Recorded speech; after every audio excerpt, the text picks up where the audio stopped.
করছো? ও না গো, এই তো আমি এখন শুয়ে রয়েছি।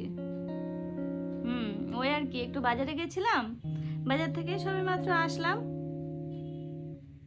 হ্যাঁ, কি বলছো? ও না না, বাজারে সেরকম কোনো কাজ ছিল না।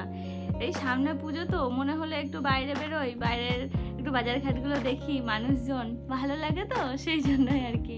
আর ওই গেছিলাম, আসলে গেছিলাম একটু ভুট্টা খেতে। না না, বললে তো বাড়িতেই নিয়ে এসে দেয় ভুট্টা, তাহলে তো আর আমার বেরোনো হয় না, তো সেই জন্য সন্ধ্যার দিকে একটু বায়না করি যে চলো যাই একটু ভুট্টা খেয়ে আসি, তাই নিয়ে গেছিল ওরপর।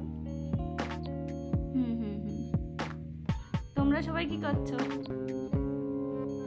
আহ, ঠিক আছে। পুচকু দুটো বৌদি কি করছে? আচ্ছা ঠিক আছে, তাহলে ওদের নিয়ে থাকো। আমি একটু ফ্রেশ হবো, এখনো ফ্রেশ হইনি, ফ্রেশ হবো, ফ্রেশ হয়ে আবার রাত্রেবেলা রান্না বান্না করবো।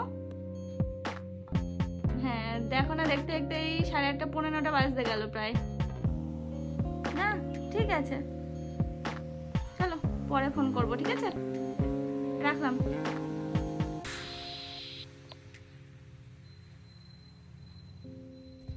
আমার মা ফোন করেছিল একটু আগে, মায়ের সাথে কথা বলে সবেমাত্র ফোনটা রাখলাম।